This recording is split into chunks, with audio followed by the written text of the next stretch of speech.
हमने उन्हें जानकारी दी थी, लेकिन उनकी लापरवाही के चलते जैसे आप देखें कवर्धा में 7.5 करोड़ का धान को चूहा खा गए। सूर्य नारायण ने पूरी तरह से उसे सुखा दिया। उच्च श्रेणी के लोगों का मिली भगत न हो तब तक यह कर पाना संभव नहीं है। और इसमें बोरा और वजन करके भी हमने औसत देखा। पूरी तरह से चोरी कर रही है सरकार, जिसका क्षेत्रफल लगभग 35 से 40 एकड़ में फैला हुआ है। कई किसान आज भी दर दर भटकने को मजबूर हैं। यहाँ पदस्थ अधिकारियों के द्वारा इस धान के कटोरे को पूरी तरह कुल मिला के 50,000 क्विंटल से भी अधिक धान की बंदरबाट और चोरी। सीजी बॉक्स चैनल अगर सब्सक्राइब नहीं करे तो कर लेवा, लेकिन सबसे जरूरी बात सब्सक्राइब करे के साथ साथ तुम्हें 10 रुपया प्रति महीना सीजी बॉक्स ला देना है, ताकि जिन हिसाब से तुम्हें चैनल देखना चाहत था हमारे टीम बढ़े, हमारे काम धाम बढ़े, तेकर से कम से कम महीना में 10 रुपया और अधिक से अधिक जतका तुम्हारी इच्छा, लेकिन हर महीना देना है भाई।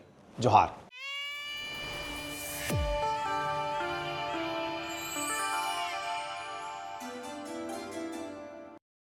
नमस्कार, जय जोहार। मैं युवराज मिश्रा, आप देख रहे हैं सीजी बॉक्स। छत्तीसगढ़ को धान का कटोरा कहा जाता है, लेकिन यहाँ पदस्थ अधिकारियों के द्वारा इस धान के कटोरे को पूरी तरह लूटा जा रहा है, कंगाल किया जा रहा है। हमें कुछ दिनों पहले जानकारी मिली, जैसे कि हम सब जानते हैं, कवर्धा और महासमुंद जो क्षेत्र है वहाँ करोड़ों रुपए का धान को चूहों ने खा लिया है। ठीक इसी प्रकार कवर्धा और महासमुंद तो केवल एक ट्रेलर था, लेकिन असली पिक्चर तो बेमेतरा में हुआ है। आज हम खड़े हैं बेमेतरा के सरदा और लेंजवारा धान संग्रहण केंद्र में, जिसका क्षेत्रफल लगभग 35 से 40 एकड़ में फैला हुआ है और यहाँ लाखों मीट्रिक टन धान संग्रहण किया जाता है। लेकिन कुछ दिनों पहले पूर्व विधायक और वर्तमान जिला अध्यक्ष आशीष छाबड़ा ने प्रश्न उठाया था जिला प्रशासन के खिलाफ। देखिए, एक अभी बड़ा मामला कवर्धा का सुनने को मिल रहा है। पूरे प्रदेश में, ये पूरे देश में ये पहला मामला है कि चूहे धान खा रहे हैं, और छोटी मोटी संख्या में नहीं, बड़ी तादाद में। और हमारा ऐसा मानना है उससे बड़ी तादाद बेमेतरा की है। बेमेतरा जिले में सरदा लेंजवारा का तो धान संग्रहण केंद्र है। कल मैंने ऑनलाइन निकाला रिकॉर्ड, तो रिकॉर्ड के हिसाब से 65,000 क्विंटल धान वहां पे होना चाहिए, लेकिन आप वर्तमान में वहां जाके फिजिकल वेरिफिकेशन करेंगे और देखेंगे तो 10,000 क्विंटल भी धान वहां नहीं है। कुल मिला के 50,000 क्विंटल से भी अधिक धान की बंदरबाट और चोरी प्रशासन की नाक के नीचे। और मेरा ऐसा मानना है कि सरकार की मिलीभगत, शासन और प्रशासन की मिलीभगत के साथ ये बड़ा मामला हुआ है। इसमें करोड़ों रुपए की पैसे की बंदरबाट और लूट भारतीय जनता पार्टी के सरकार के संरक्षण में जिले के जवाबदार अधिकारियों ने की है। हमारी मांग है कि उसकी जांच होनी चाहिए, और जांच के बाद जो भी दोषी है उसके खिलाफ कड़ी से कड़ी सख्त कार्रवाई होनी चाहिए, FIR दर्ज होना चाहिए। इस तरीके से सरकारी पैसों की धान की बंदरबाट करना एक बड़ा जुर्म है। धान का यहाँ संग्रहण अच्छे तरीके से नहीं होता और पूरी तरह से धान गायब है, मौके पे वह धान नहीं है वहाँ पर। इससे जिला प्रशासन में काफ़ी हड़कंप मच गया। तो जैसे ही जिला प्रशासन की टीम और खाद्य विभाग की टीम यहाँ पर पहुँची तो उन्होंने देखा कि कागज़ में तो 65,000 क्विंटल धान संग्रहित था, लेकिन मौके पे आने पर महज 11,500 कुंटल ही धान यहाँ पर मौके पर प्राप्त हो पाया है। जैसा कि हम आपको दिखा सकते हैं यहाँ की स्थिति। यहाँ पर धान पूरी तरह से बिखरा हुआ है, या धान भी नहीं दिख रहा है, भूसी बोल सकते हैं इसको, जो कि भूसी है। हम आपको जानकारी देना चाहेंगे, जैसे ही उन्हें पता चला कि यहाँ पर तो मौके पे धान उपलब्ध नहीं है जितना होना चाहिए, पूरी तरह से प्रशासनिक अमले में एक तरह हड़कंप मच गया। और मीडिया को जैसे ही जानकारी हुई, मीडिया यहाँ पर पहुँची और जवाब तलब करने लगी। तो खाद्य विभाग के अधिकारी से हमने जानने की कोशिश की, हमने उनसे पूछा। जिला बेमेतरा में एक संग्रहण केंद्र है लेंजवारा सरदा, जहाँ पर गत वर्ष के धान का उपार्जन केंद्रों से ला करके संग्रहण केंद्र में रखा गया था, और उसमें अब तक पूरे धान का वहाँ उठाव होने के पश्चात जो धान वहाँ पर ऑनलाइन फिगर होना था 6500 टन वहाँ धान होना चाहिए था। हमने इस संबंध में एक संयुक्त जांच दल बनाया था। संयुक्त जांच टीम में संग्रहण केंद्र में जाकर जब उन्होंने वेरिफिकेशन किए तो वेरिफिकेशन में धान वहाँ पर 1164 टन धान वहाँ पर मिला होगा। शेष जो धान है 5300 टन धान ये धान वहाँ पर भौतिक रूप से उपलब्ध नहीं पाया गया है।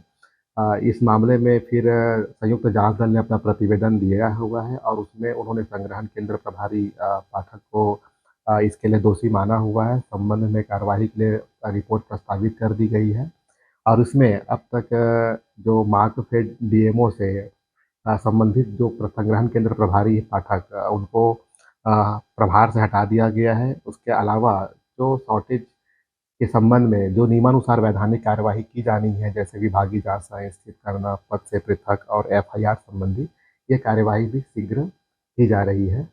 धान इसमें अभी जो वेरिफिकेशन किए हुए हैं, वेरिफिकेशन में दल ने बाकायदा उसमें औसत वजन करके भी देखे हैं, बोरों की संख्या को भी काउंट किए हैं। तो ये मात्रा जो मैंने अंतर अभी बताया है कुल 5363 टन, ये अंतर जो है क्विंटल में आया हुआ है और इसमें बोरा और वजन करके भी हमने औसत देखा है। जहाँ पर धान गत वर्ष 40 किलो केजी के हिसाब से लिया गया था, अभी औसत जो है उसमें 29 से 30 केजी के हिसाब से उसमें अभी आ रहा है एवरेज वजन। इस धान के संबंध में संग्रहण प्रभारी से पूछताछ भी की गई है। वह इस संबंध में एक सुखद को बता रहा है, जबकि इस अंतर के लिए फिर उसके खिलाफ जो भी नियमानुसार कार्यवाही है की जाएगी। कि यहाँ पर जो रखा हुआ धान था लगभग 65,000 कुंटल, वो कहाँ गया? तो उनका कहना ये है कि यहाँ पर 65,000 कुंटल धान कागज में था, लेकिन वर्तमान में 11,500 कुंटल धान है।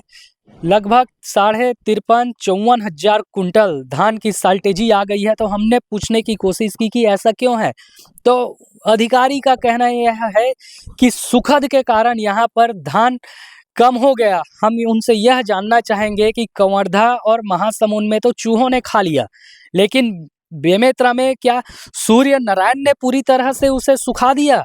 ऐसा कहना अपने आप में प्रश्न चिन्ह लगाता है। तो हमने उनसे जानने की कोशिश की कि यहाँ पर जो फड़ प्रभारी जो हैं उनके खिलाफ आपके द्वारा क्या कार्यवाही की गई, जो दोषी हैं उनके खिलाफ क्या कार्यवाही की गई। तो उनका कहना यह है कि जो फड़ प्रभारी है उन्हें तत्काल प्रभाव से सस्पेंड कर दिया गया है और एक जांच कमेटी बैठा दी गई है। तो हमने कुछ लोगों से जानने की कोशिश की, पूछा जो पहले कार्यरत रह चुके थे, कर चुके थे। तो उनका कहना यह है कि हमने जो वर्तमान डीएफओ है उनके पहले जो डीएफओ थे हमने उन्हें जानकारी दी थी, लेकिन उनकी लापरवाही के चलते यह स्थिति निर्मित हुई है। हमने उनसे समय रहते बोरों की मांग की थी, बोरा मिल जाता तो धान को रखा जा सकता था, उसे ढका जा सकता था तालपत्री से, लेकिन उनके द्वारा किसी भी प्रकार से हमें सहयोग नहीं किया गया, जिसका खामियाजा हमें भुगतना पड़ रहा है।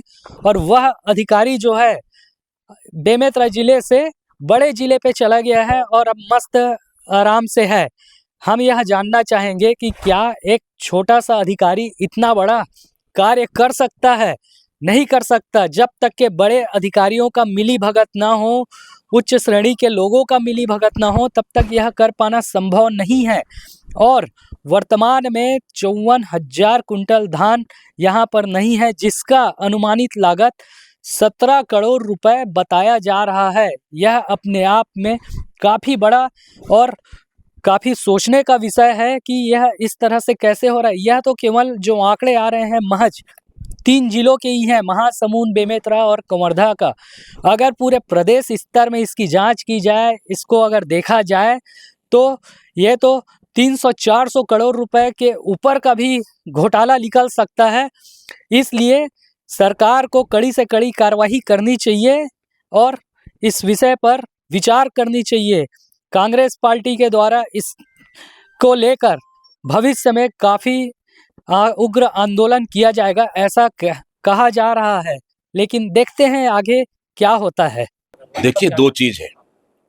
एक तो धान खरीदी का सीजन अब खत्म होने जा रहा है। अभी जनवरी में 31 जनवरी को लास्ट होगा और कई किसान आज भी दर दर भटकने को मजबूर हैं। उनको टोकन नहीं मिल पाया है, सरकार नहीं चाहती उनका धान खरीदे, इसलिए किसानों को तरह तरह के अड़ंगे लगाकर किसानों को रोकने का प्रयास कर रही है। नंबर 1। नंबर 2, पिछले साल का जो धान खरीदी हुई वो सभी धान संग्रहण केंद्रों में उनको डंप कर दिया गया, धान का उठाव नहीं हुआ और कई धानों को संग्रहण केंद्रों से शासन और प्रशासन के कुछ लोग मिलकर उसको पूरी तरह से चोरी करके बिचौलियों को बेच दिए और कई धानों को उन्होंने केंद्रों में सड़ा दिए, मतलब बरसात में भिगा दिए उनको, पूरी धान खराब हो गया, सड़ गया। और ऐसा तो है कि बहुत सारे जगह में तो जैसे आप देखें कवर्धा में 7.5 करोड़ का धान को चूहा खा गए, और यहाँ पे आप देखेंगे महासमुंद में वहां पे भी 6.5 करोड़ का धान को चूहा खा गए। मेरे बस्तर में मैं 3 संग्रहण केंद्र गया था, वहां पे 3.5 लाख कुंटल धान खराब हो गया। और आपके बेमेतरा में भी 50,000 कुंटल, मतलब लगभग 18 से 20 करोड़ का धान गायब है। आखिर ये धान कहाँ गया? सरकार कह रही चूहे खा गए, हम तो बोल रहे चूहे नहीं, बल्कि गांव का चूहे नहीं, ये सरकार के ये 14 चूहे खाए हैं पूरे प्रदेश के धान को। मतलब इस तरह से धान की पूरी तरह से चोरी कर रही है सरकार। और कहीं ना कहीं मैं समझता हूं ये नान घोटाले से बड़ा ये धान घोटाला है। भौतिक सत्यापन अगर पूरे प्रदेश में किया जाए कि कितने संग्रहण केंद्रों में बरसात से पहले धान का उठाव नहीं हुआ और आज उन संग्रहण केंद्रों में कितने धान बाकी है, इसका भौतिक सत्यापन करे, मैं तो समझता हूं कि सबसे बड़ा अभी तक का धान घोटाला इस प्रदेश में निकलेगा। इसलिए हम मांग करते हैं कि इसकी जांच होनी चाहिए।